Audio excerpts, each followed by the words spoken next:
11월 16일 추수감사 예배를 하나님 앞에 드리겠습니다. 감사함으로 그의 문에 들어가며 찬송함으로 그의 궁정에 들어가서 그에게 감사하며 그의 이름을 송축할지어다. 여호와는 선하시며 그의 인자심이 영원하고 그의 성실하심이 대대에 이르리로다. 아멘. 사랑과 은혜가 풍성하신 우리 아버지 하나님, 논밭에는 오곡백과를 거두게 하셔서 철을 따라 거둔 열매로 자라는 주님께 추수감사 주일로 지키게 하시니 무한 감사드립니다. 이 복된 날 주님의 피로 세우신 성화교회 사랑하는 성도들을 부르시어 성령과 진리로 예배하게 하시니 감사하며 모든 영광을 받으시옵소서. 금년 한 해를 돌아보면 모든 것이 주님의 은혜요 사랑이었음을 고백합니다. 영원히 지옥불에 던져질 영혼들을 십자가에 한없는 사랑으로 구원하여 천국 백성 삼아주신 것 복 중에 복인데도 주님께 순종하지 못하고 살았습니다. 심히도 부족한 저희들을 용서해 주시고 이후로는 순종의 길을 가게 하옵소서. 광야 같은 이 세상에서 매일 매순간 구름 기둥과 불 기둥으로 인도하여 주셨고 때를 따라 일용할 양식을 공급해 주셨고 또한 목사님을 통해 영의 양식으로 줄이지 않게 하신 만극하신 하나님의 은혜에 고맙고 감사합니다. 이 시간 간절히 기도하옵기는 성화교회 온 성도들의 신앙도 풍성한 열매로 주님께 순종하며 주님의 기쁨이 되길 원하고 원합니다. 성도들이 교회를 사랑하고 성도들을 섬기며 교회 모든 일에 관심과 자원하는 심령들이 되길 성령 하나님 도와주시옵소서. 가을 대신방이 계획 중에 있습니다. 한 가정도 제외됨이 없이 참여하여 하늘의 신령한 복을 받을 수 있게 준비하는 마음도 허락하여 주시옵소서. 성도들 중에 질병으로 경제적 어려움으로 사업의 문제로 가정의 문제로 진로학업의 문제로 기도하고 있습니까? 주님 치유의 은총과 회복의 은혜를 주시옵소서. 또한 귀한 가정에서 감사절 특성으로 영광을 돌려오니 주님께서 기쁘게 받으시고 축복의 통로로 사용하여 주시옵소서. 이 시간 한영국 목사님께서 생명의 말씀을 대언하십니다. 우리들의 마음밭이 옥토가 되어 그 말씀이 잘 심어져서 30배, 60배, 100배 결실을 맺도록 역사하여 주시옵소서. 이 모든 말씀 내가 곧 길이요 진리요 생명이신 예수님의 이름으로 간절히 기도하옵나이다. 아멘. 교회 소식을 말씀드리겠습니다. 오늘 김포성화교에 오신 모든 성도 여러분을 예수님의 이름으로 축복하고 환영합니다. 오늘은 추수감사 주일입니다. 한 해 동안 베풀어 주신 은혜를 생각하며 하나님 앞에 감사하는 시간 가지시기 바랍니다. 오후에는 성경 공부가 있습니다. 60일과 선교의 거성 바울 두 번째입니다. 그리고 감사 편지를 쓰신 분은 교역자에게 전달해 주시거나 헌금함에 넣어주시기 바랍니다. 가을 대신방 기도를 미리 기록하셔서 교역자에게 전달해 주시기 바랍니다. 전도가 수요일에 있고 수요일 밤에는 수요 예배가 있습니다. 그리고 금요 기도회는 오후 8시에 있습니다. 토요일 날에는 퀼트 모임이 있습니다. 후원하는 선교사님 김경민 목향이 선교사님 위해서 기도해 주시기 바랍니다. 이상입니다. 너희 타작마당과 포도주 틀의 소출을 거두어 들인 후에 이래 동안 초막절을 지킬 것이요 절기를 지킬 때는 너와 내 자녀와 노비와 내 성중에 거주하는 레위인과 객과 고아와 과부가 함께 즐거워하되 내 하나님 여호와께서 택하신 곳에서 너는 이래 동안 내 하나님 여호와 앞에서 절기를 지키고 내 하나님 여호와께서 내 모든 소출과 내 손으로 행한 모든 일에 복 주실 것이니 너는 온전히 즐거워할지니라. 너의 가운데 모든 남자는 1년에 3번 곧 무교절과 7.7절과 초막절에 내 하나님 여호와께서 택하신 곳에서 여호와를 배웁되 빈손으로 여호와를 배웁지 말고 각 사람이 내 하나님 여호와께서 주신 복을 따라 그 힘대로 드릴지니라. 아멘.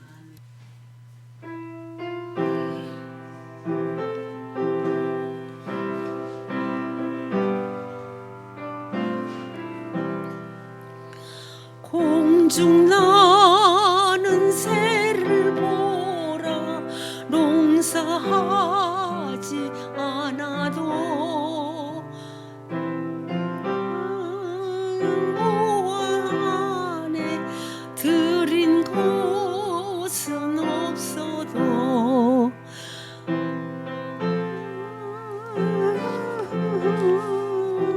죄를 먹여주시니 너희 목을 것을 위해 은심할 건 무엇냐.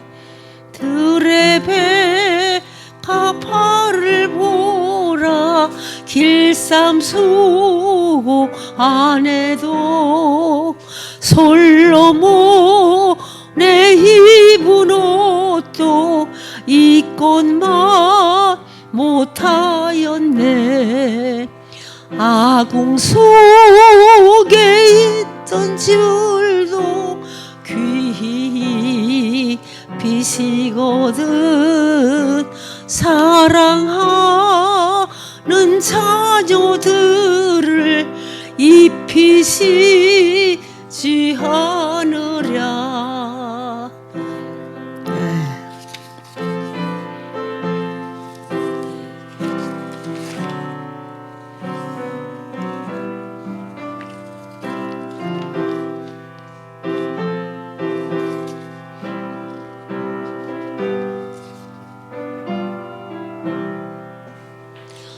너는 먼저 주의 나라 의를 구하면 하나님이 모든 것을 의에게 주시리.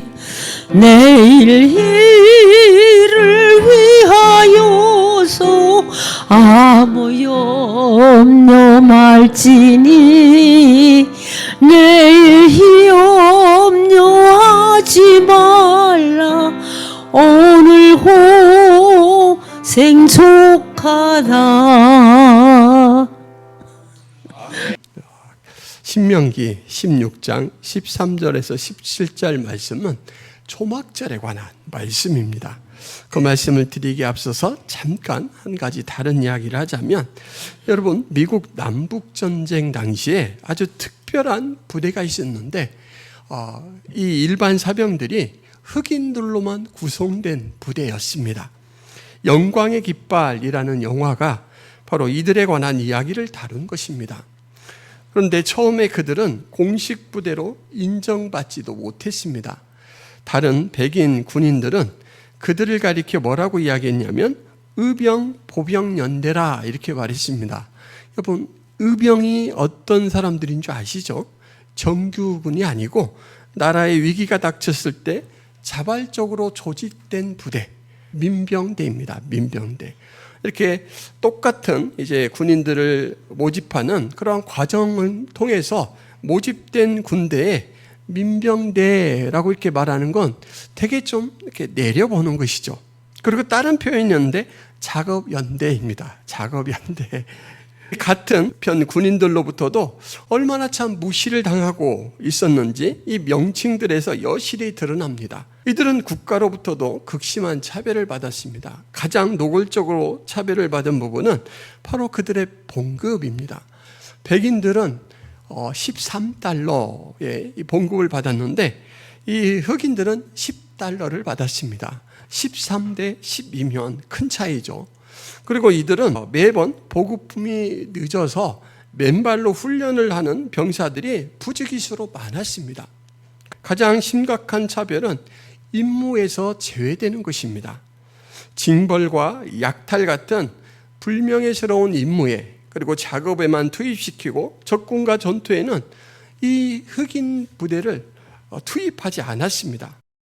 끈질긴 투쟁 끝에 드디어 이제 적군을 상대로 임무를 수행하게 되었을 때 이 부대원들은 자신들이 어떤 사람인지를 확실하게 증명했는데 그 중요한 전투가 바로 와그너 요새라는 곳을 점령하는 전투였습니다.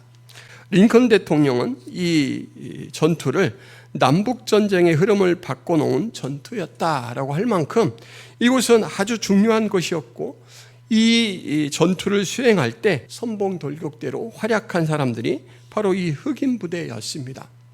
어느 싸움에서나 가장 선봉대가 피해가 크죠. 그래서 이들은 지휘관도 숨을 거두고 부대원의 40%가 전사했습니다. 참 거의 절반이 죽어나갔으니까 이제 부대 자체의 존립이 위태로울 지경입니다. 빗발치는 총탄과 대포의 끝없는 폭격에도 불구하고 망설임 없이 이 흑인 군인들은 죽음을 향해 한 걸음 한 걸음 전진하고 대알지에서는 막 함성을 지르며 달려갔습니다. 옆에서는 전우들이 쓰러져 죽고 피를 흘리고 그러는데도 무서워하지 않고 용기를 내서 끝까지 달려갔습니다. 그들에게 이 와그너 전투는 단지 거점을 탈환하기 위한 공방전이 아니었습니다. 왜냐하면 이 남북전쟁은 여러 가지 이유가 있지만 가장 표면적인 이유는 바로 노예의 삶을 종식시키고 이제 흑인들도 존엄과 자유를 주기 위한 전쟁이었지 않습니까? 그래서 이 사람들은 자기들의 존엄과 자유를 스스로 지키는 그 투쟁의 전쟁을 스스로 하고자 이렇게 죽음 가운데서도 주저하지 않고 나아갔던 것입니다. 내 후손들에게만큼은 내가 겪었던 이 노예의 굴레를 씌우지 않고 영광스러운 삶을 살 수 있도록 그들에게 자유를 선물하고 싶다. 그 마음 때문에 지금 뜻깊은 노고를 치르고 있었던 것입니다. 자유와 존엄을 지키기 위해 싸우는 이런 모습은 미국이 개척 시대를 거쳐 세워진 그 나라이기 때문에 어떻게 보면 미국의 자화상입니다. 이 와그너 전투에서 미국의 자화상을 현실로 구현시킨 이 진면목 때문에 이 흑인 부대 그리고 흑인들을 바라보는 백인 군인들의 시각 그리고 사회에 있는 많은 사람들의 시각이 변하기 시작합니다. 백인 병사들은 더 이상 흑인 부대를 작업연대라고 비아냥거리지 않았고 54 보병연대라는 공식 명칭으로 부르며 그들을 인정하고 존중했습니다. 전사한 흑인 병사들은 모두 직무를 다하다 목숨을 잃은 순직자로 처리가 되었습니다. 그리고 이제 더 이상 월급 차별 제도도 유지하지 않고 폐지시키고 노예제도 폐지를 반대하던 많은 북부 주민들의 폭동도 이 사건을 기점으로 현저하게 줄어듭니다. 여러분, 어떻게 행동하느냐 하는 것을 보고 그가 어떤 사람인지를 알 수가 있습니다. 왜냐하면 행동은 마음에서 시작되기 때문입니다. 마음에 근원지를 두고 행동이 일어나죠. 여러분은 어떤 모습을 하나님의 백성의 두드러진 특징이라고 생각하십니까?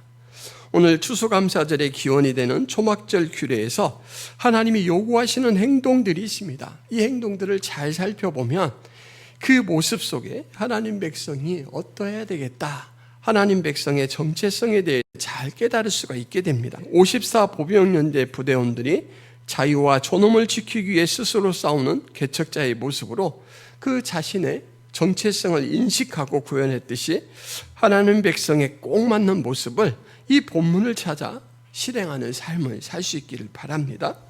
여러분, 이 본문은 육하 원칙이 너무 선명하게 노출된 구조로 조직되어 있습니다. 하나님의 뜻이 분명히 전달되도록 그렇게 기록되어 있는데, 누가라는 부분이 13절에 너희라고 기록되어 있고, 언제 타작마당과 포도주 틀의 소출을 거둬들인 후 무엇을? 여호와 앞에서 초막절 절기를 지키라. 왜? 내 하나님 여호와께서 내 모든 소출과 내 손으로 행한 모든 일에 복 주실 것이니, 이렇게 기록되어 있습니다. 한 가지를 안 했는데 여러분, 무엇을 안 했는지 생각나시나요? 어떻게입니다. 어떻게. 오늘은 어떻게라는 부분을 살펴보려고 합니다. 본문에서 가장 많은 분량을 차지하는 내용이 바로 어떻게에 관한 부분입니다. 여러분, 직장에 들어간 신참이 선배에게 묻습니다. 선배님, 이번 행사 준비해서 좌석은 얼마나 준비할까요? 그러니까 선배님이 알아서 적당히 해. 그러면 이 후배가 어떤 생각이 들까요? 이치에 맞지 않거나 터무니없는 말을 들었을 때 하는 표현이 있습니다. 말이야 방귀야. 들어보셨나요, 여러분? 어른들은 익숙하시죠? 말이나 방귀는 다 안에서 나는 소리예요. 안에서 밖으로 뽑는 소리인데, 말은 입으로 하는 거고 방귀는 저기 항문으로 합니다. 그러니까 말의 가치가 없어서 에이 항문으로 내는 소리야? 이렇게 이제 얘기하는 거예요. 그러니까 이 후배가 말이야 방귀야. 아니 무엇을 어떻게 하는지를 물었는데 알아서 적당히 하라니 나 참 이 선배에게 밑보인 거 맞지? 이런 생각을 가질 거예요. 근데 여러분 선배는 더 깊은 뜻이 있어요. 어떤 의도와 의미로 그렇게 말했냐면 날씨와 그다음에 강연자와 주제에 따라서 참석 인원이 수시로 달라지니까 네가 그런 부분을 꼼꼼히 잘 살펴보고 자석수를 준비해야 한다라는 뜻이에요. 선배는 네가 그렇게 꼼꼼하게 살펴보면서 이 일에 대해서 이제 통달해봐라 라는 의미로 그렇게 해준 말이에요. 근데 이제 후배가 오해를 하겠죠.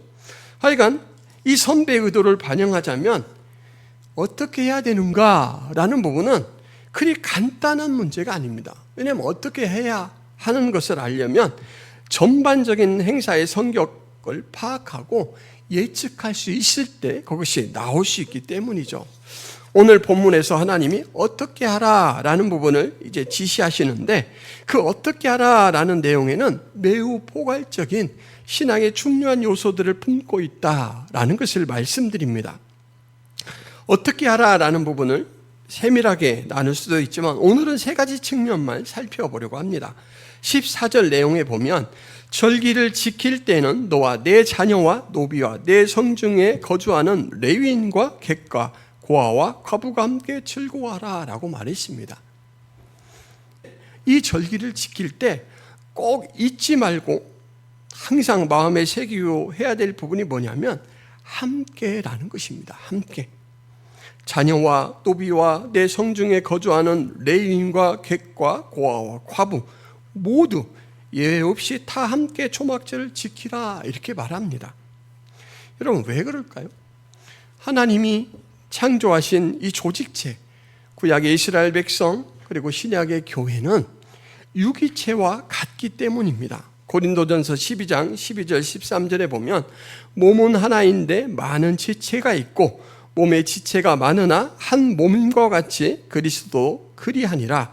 우리가 유대인이나 헬라인이나 종이나 자유인이나 다 한 성령으로 세례를 받아 한 몸이 되었고 또 다 한 성령을 마시게 하셨느니라. 너희는 하나다. 그러니까 너희 공동체에서 누구는 즐거워하고 누구는 슬퍼서 가슴이 따가워서 가슴을 뜯는 일 없어야 한다라는 것입니다. 기쁨을 함께 나누라라는 거예요.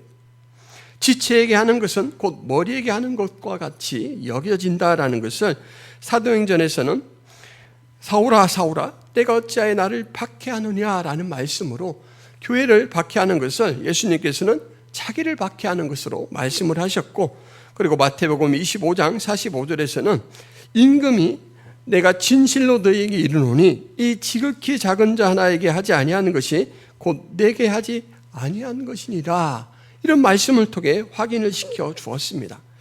하나님의 은혜로 인한 기쁨은 여러분 공동체와 함께 나눠야 합니다. 공동체성이 훼손되는 신앙의 모습은 아무리 열심히 지킨다라고 하더라도 칭찬이 아니라 책망의 대상입니다. 고린도전서 11장 20절 22절에 보면 그 당시에 이제 성찬식, 애찬식을 이렇게 함께 가졌는데 그때 보면 부자들은 집에서 좋은 것들을 몽땅 가지다가 자기들끼리, 그러니까 이제 신분이나 이것들이 비슷한 사람들끼리 큰 방에 모여서 맛있게 자기들끼리 먹었습니다. 그러면 이제 가난한 사람들은 저기 조그마한 방에서 모여서 먹을 것이 얼마 없으니까 풍족하게 먹는 모습과 거기에서 새어나오는 냄새만 맡으면서 우리는 너무 가난해 이러면서 이제 되게 마음이 힘들어하는 거예요. 바울은 이 부분을 책망합니다. 집에서 먹으면 되지 먹을 곳이 없어서 이곳으로 가져와서 여러 성도들의 마음을 다치게 하면서 하나님께서 이 구원의 은혜를 의미를 새겨라고 주신 이 성찬과 애찬식을 그렇게 잘못 사용하느냐라고 책망을 합니다. 여러분 요즘 교회에서도 소외되는 일이 참 많습니다. 교회 안에서. 어떤 사람은 새로 들어온 성도라 소외되기도 하고, 어떤 사람은 이제 교회에서 필요한 달란트를 발휘하지 못해서 소외되기도 하고, 어떤 사람은 아는 사람이 없어서 소외되기도 합니다. 근데 하나님은 교회 안에서는 누구도 예외 없이 함께 은혜를 누리고 하나님의 은혜 안에서 기뻐해야 된다라고 말씀하시는 것입니다. 오늘 여러분 마음판에 새겨보시기를 바랍니다. 참여시키는 것에 그치는 것이 아니라 함께 은혜를 누릴 수 있게 되는 것, 이것이 여러분들에게 하나님이 이 절기를 지키는 방법으로 기대하시는 모습입니다. 예배하는 여러분들 모습 속에는 하나님 앞에 예배를 거룩하게 지켜야겠다라는 다짐도 있어야 되겠지만, 내 이 기쁨이 다른 성도들에게 누리는 기쁨이 될 수 있도록 나는 또 역할을 해야 되겠다. 우리 권사님의 이 찬송처럼 얼마나 참 은혜가 있습니까? 내게 주신 달란트로 내 인생 역사를 주관하신 하나님에 대해서 찬송과 가사를 빌려서 고백하는 모습, 또 우리 장로님 기도 모습, 교회를 사랑하시고 이끌어가시고 처음부터 끝까지 나를 돌보시고 인도하시는 그 하나님에 대해서 그동안 신앙 경륜을 담아 이 고백을 표현할 때 우리가 아멘으로 함께 영광을 돌리지 않습니까? 여러분, 비록 찬양과 기도의 모습이 아니더라도 여러분들은 눈빛 하나로, 손짓 하나로 그런 역할을 할 수가 있습니다. 하나님의 선한 도구로 공동체를 유익하게 하는 그런 모습으로 살아갈 수 있기를 바랍니다. 두 번째는 15절 말씀입니다. 내 하나님 여호와께서 택하신 곳에서 너는 이레 동안 내 하나님 여호와 앞에서 절기를 지키고 내 하나님 여호와께서 내 모든 소출과 내 손으로 행한 모든 일에 복 주실 것이니 너는 온전히 즐거워할지니라. 온전히 즐거워할지니라. 이 6월절 절기를 지키는 모습은 즐거움인데 13절에서 즐거움을 얘기하고 이제 이 15절에서는 온전히 즐거워라 이렇게 말합니다. 느헤미야 시대에 이스라엘 백성들이 새로 발견된 율법책, 성전을 보수하다가 나온 율법책을 이제 백성 앞에 읽어주니까 이 백성들이 너무너무 잘못한 것들이 말씀에 비추어 드러나가지고 막 웁니다. 하나님 앞에 너무 죄송해서 우는데, 그때 이 느헤미야가 그 백성들에게 이렇게 말합니다. 울지 마라. 오늘은 여호와의 성일이니 근심하지도 말라. 여호와로 인하여 기뻐하는 것이 너희의 힘이니라. 이렇게 말합니다. 너희가 잘못한 것, 그것 때문에 그거 붙들고 막 울지 마라. 하나님은 너희의 잘못을 덮으시고 너희를 선하게 인도하실 정도로 크신 분이시다. 고치시는 분이시다. 기회를 주시는 분이시다. 그러니 울지 말고 오히려 즐거워라. 약속 안에서 주신 은혜를 바라보면서 즐거워하는 거예요. 너는 참으로 즐거운 모습을 가질지라. 이것이 정확한 의역입니다. 너는 참으로 즐거운 모습을 가질지니라. 여러분, 조건부로 즐거워하는 사람은 걱정, 근심이 있으면 여기 한일자, 내천자가 딱 그려져요. 그런데 내게 있는 조건이 아니고 나와 관계를 맺어주신 하나님, 그리고 이 세상뿐만 아니라 영원한 세상까지 인도하실 하나님, 그분을 바라보게 될 때 이 조건을 초월하는 즐거움으로 반응할 수가 있습니다. 그가 너를 축복하실 것이다 라고 이제 말씀에 기록되고 있죠. 빌립보서 4장 4절 말씀 여러분 같이 한번 따라해 보세요. 주 안에서 항상 기뻐하라. 내가 다시 말하노니 기뻐하라. 네. 즐거워하고 기뻐할 수 있는 비결이 여기 있습니다. 여러분, 주 안에서입니다. 주 안에서 즐거워하라. 너의 조건에 준해서가 아니라 너를 품어주시는 하나님의 그 크신 약속, 그리고 주 안에서 기뻐하라 라고 이렇게 말씀을 전해드렸습니다. 마지막으로는 16절 17절 너희 가운데 모든 남자는 1년에 3번 곧 무교절과 칠칠절과 초막절에 내 하나님 여호와께서 택하신 곳에서 여호와를 배웁되 빈손으로 여호와를 배웁지 말고 각 사람이 내 하나님 여호와께 주신 복을 따라 그 힘대로 드릴지니라 라고 말합니다. 이 말씀은 한마디로 요약하자면 감사라라는 말입니다. 감사라. 그런데 그 감사를 직접적으로 가시적으로 표현하라라고 말합니다. 그래서 빈손으로 나오지 말고 하나님이 내게 주신 은혜 그 힘대로 나오되 1년에 3차례 절기가 있습니다. 그 3차례에 하나님이 정하신 거룩한 곳 성전에 와서 그렇게 하라 이렇게 말합니다. 근데 여러분 이 말씀에는 먼저 중요한 전제가 있습니다. 뭐냐면 내가 너를 빈손으로 나오도록 만들지 않겠다라는 것입니다. 우리가 하나님 앞에 가지고 나아가는 것은 하나님과 상관없이 내가 열심히 아르바이트를 해서 벌은 그런 자원으로 뭔가를 준비해 가는 것이 아닙니다. 하나님께서 나에게 풍족히 채워주신 것, 그 중에 하나님 요거는 참 귀하고 크고 먹음직스럽네요. 이건 하나님 앞에 저를 보살펴 주시는 그 은혜에 감사해서 다시 하나님 앞에 드리며 제 마음을 표현합니다. 영광 받아 주십시오 라고 드리는 거예요.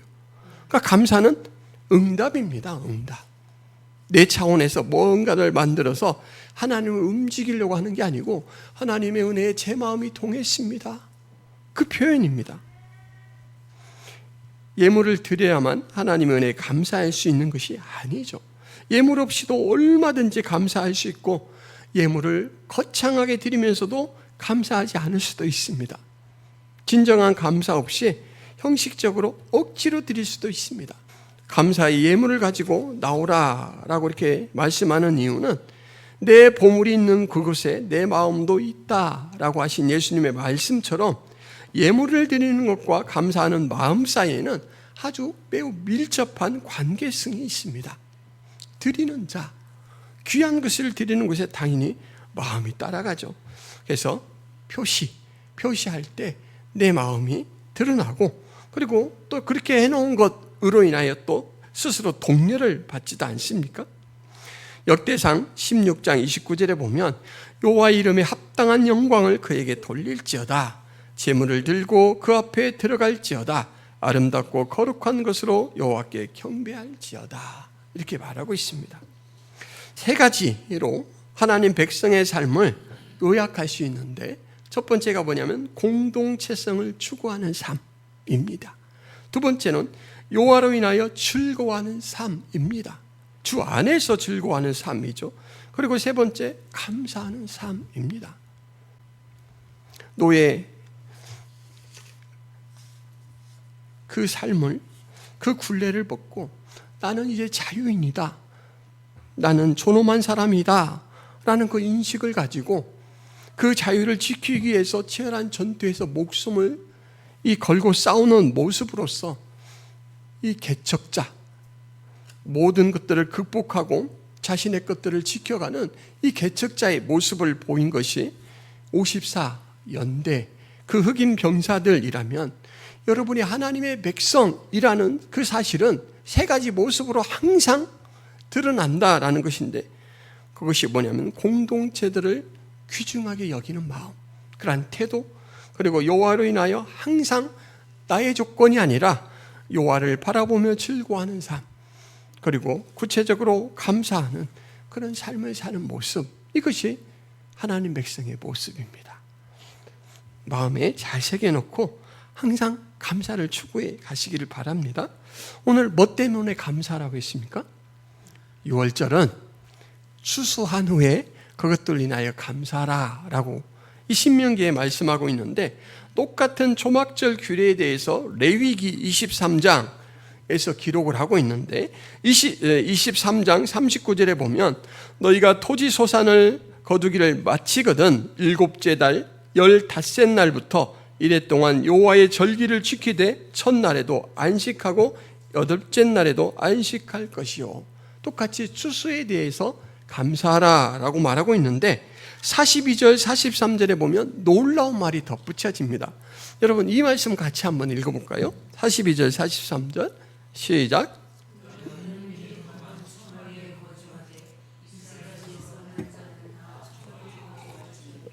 이는 내가 이스라엘 자손을 애굽 땅에서 인도하여 내던 때에 초막에 거주하게 한 줄을 너희 대대로 알게 함이니라. 지금까지는 추수감사에 대해서, 이런 은혜에 대해서만 감사하는 줄 알았는데, 이 추수감사에는 무엇이 함께 묶여 있냐면 구원의 은혜에 대한 감사가 묶여 있습니다. 초막절 추수를 마친 후에 지키는 절기였지만 이스라엘이 실제로 기억해야 했던 것은 그 추수 자체가 아니라 과거에 하나님께서 그들을 어떻게 인도하여 현재 풍성한 생활을 할 수 있도록 만들어 주셨는가 하는 사실입니다.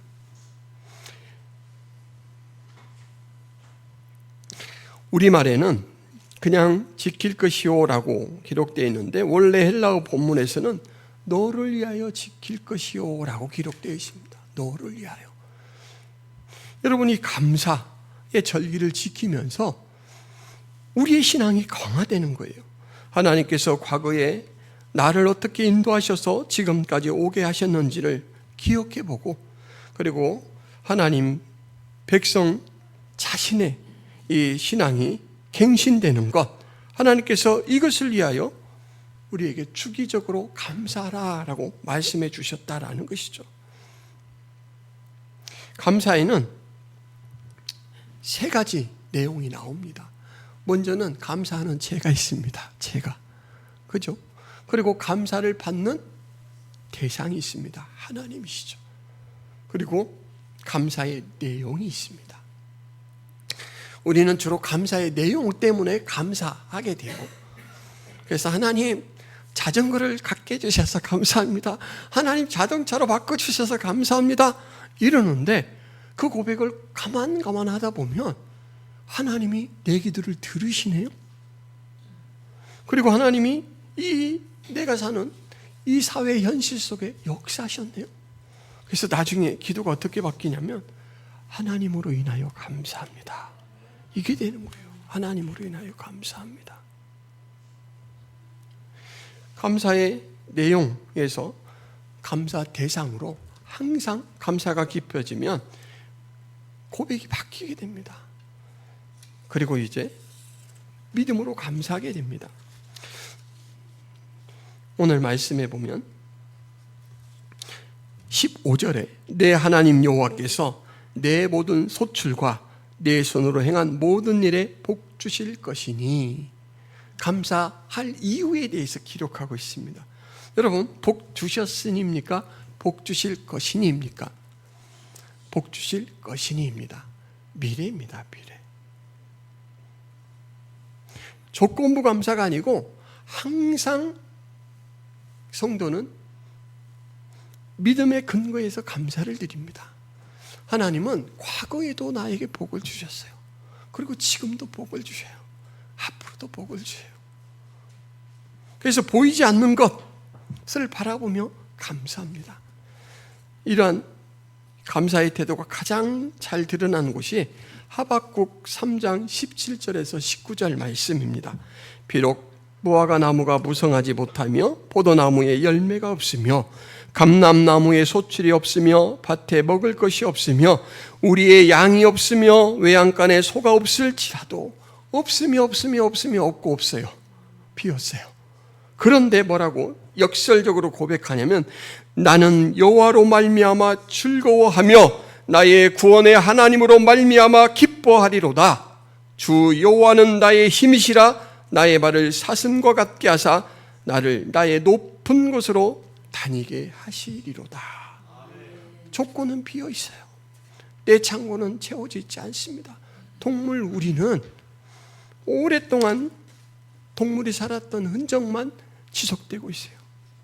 이 말씀은 이스라엘의 심판에 관한 말씀입니다. 하나님이 이스라엘을 심판하시겠다라는 말씀을 듣고 막 속이 두려워 떨었는데, 그런데 그것으로 막 함몰되어서 끝까지 두려워하다 죽는 게 아니고 반전을 일으켜요. 하나님이 꼭 심판하셔야 돼서 심판하신다면 하나님 감수해야 될 줄 믿습니다. 그러나 하나님은 심판으로 끝내지 않고 그 이스라엘을 정화시키시고 다시금 하나님의 빛난 거룩한 천국 시민의 삶을 살 수 있도록 인도하실 것을 믿습니다.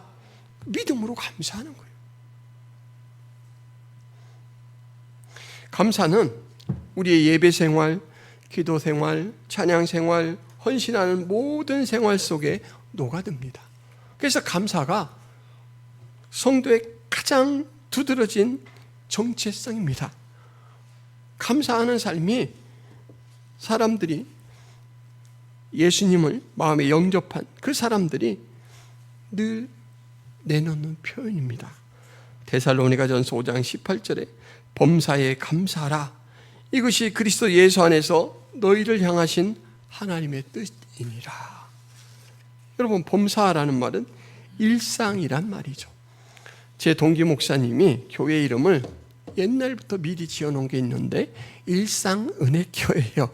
일상은혜교회. 참 믿음 있는 이름이에요. 일상은혜를 받고 산다. 일상 하나님이 동행해 주신다. 그것을 교회 이름에 고백으로 넣었습니다. 일상은혜교회. 범사에 감사하라. 이 말씀에는 범사에 여러분들 삶에 하나님이 동행자가 되어 주십니다. 여러분, 요한복음 1장 14절은 말씀이 육신이 되어 우리 가운데 거하심에 우리가 그의 영광을 보니 아버지의 독생자의 영광이요 은혜와 진리가 충만하더라 라는 말씀이 기록되어 있습니다. 여기서 여러분, 거하심에라는 말이 아주 중요합니다. 거하심에라는 말은 장막을 치다, 숙소를 정하다, 거주하다라는 말입니다. 초막절에 우리가 장막을 치잖아요. 하나님이 우리를 야외 생활할 수 있도록 애굽에서 가나안 땅으로 옮겨 주시는 그 구원 과정을 이제 그때 살았던 모습으로 나뭇가지를 얼기설기 묶어놓고 그 안에서 하나님 우리를 이렇게 구원해 주셨잖아요. 우리가 장막을 치고 그걸 은혜를 받은 걸 고백하는데, 이 예수 그리스도의 성육신을 하나님은 재밌는 표현으로 내 아들이 너희 가운데 장막을 친다라는 것으로 표현했습니다. 내 아들이 너와 함께한다. 그 이야기는 내가 너와 함께한다예요.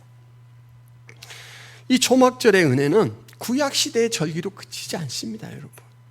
스가랴서 말씀에 보면 이것이 종말에 성취될 것으로 이렇게 기록하고 있는데, 예루살렘을 치러 왔던 이방 나라들 중에 남은 자가 해마다 올라와서 그 왕 만군의 여호와께 경배하며 초막절을 지킬 것이라. 하나님 나라의 완성을 이방 사람들이 다 와서 초막절을 함께 지키는 것으로 묘사를 하고 있습니다. 그러니까 여러분, 추수감사는요, 여러분들이 하나님 나라 백성의 삶을 맛보고 살고 있습니다. 이걸 고백하는 거예요. 그리고 이제 그 완성은 하나님 나라에서 될 것입니다. 그러니까 이 고백은 너무너무 값진 거예요. 하나님, 저는요 하나님 나라 신분증이 있어요. 이걸 이야기하는 거예요. 제가 얼마 전에 운전면허증을 갱신을 했는데 많이 새로워졌더라고요. 근데 그거 운전면허증 하나 바꾼 것도 너무너무 좋아요. 소속감도 있고, 특별히 이제 영어 이름을 넣어서 만들었는데, 외국에서 그 운전면허증으로 운전을 할 수 있는 곳들이 있대요. 그래서 그 신분증을 받아들고, 내가 이 땅에서 이렇게 존재하고 있구나 라는 것을 새롭게 느꼈는데, 여러분들에게 바로 하나님께서 이 감사하는 마음으로 제가 하나님의 소속입니다. 제가 이 땅에 살아가지만 하나님의 인도와 보호 속에 살아갑니다. 이것을 확인시켜 주십니다. 그리고 그것은 너희에게 유익이다 라고 말씀하십니다. 우리에게 유익인 이 절기를 통하여 다시 한번 하나님 앞에 영광 돌릴 수 있기를 바랍니다. 기도합니다. 하나님, 우리가 감사절을 어떻게 지켜야 할지 신명기 말씀에서는 자세한 내용을 소개해 주었습니다. 공동체성을 부여해서 창조한 하나님 백성들, 그 공동체를 소중하게 여기는 마음으로 모두가 은혜의 혜택을 누릴 수 있도록 그렇게 지켜라 말씀해 주셨고, 주 안에서 기뻐하라, 하나님께서 주신 약속 안에서 항상 세상의 조건들을, 처지들을 이기고 기뻐하라 말씀해 주십니다. 또한 주신 그 선물의 일부를 하나님 앞에 감사로 드리며 우리 하나님 앞에 믿음을 고백하라. 지금도 동행해 주시는 우리 가운데 장막을 쳐주시고 보호자요 인도자로 역사하시는 그 하나님을 바라볼 수 있는 믿음 되게 하여 주옵소서. 날마다 이렇게 믿음이 갱신되는 은혜의 삶을 살아갈 수 있도록 도와주옵소서. 예수 그리스도의 이름으로 기도드리옵나이다. 아멘. 우리 이제는 예수 그리스도의 은혜와 하나님 아버지의 무궁하신 사랑과 성령 하나님의 교통 감화의 역사가 추수감사 주일을 통하여 하나님 앞에 온전히 영광 돌리고 경배하는 사랑하는 주의 자녀들 머리 위에 교회 위에 가정 위에 영원토록 함께 있을지어다. 아멘.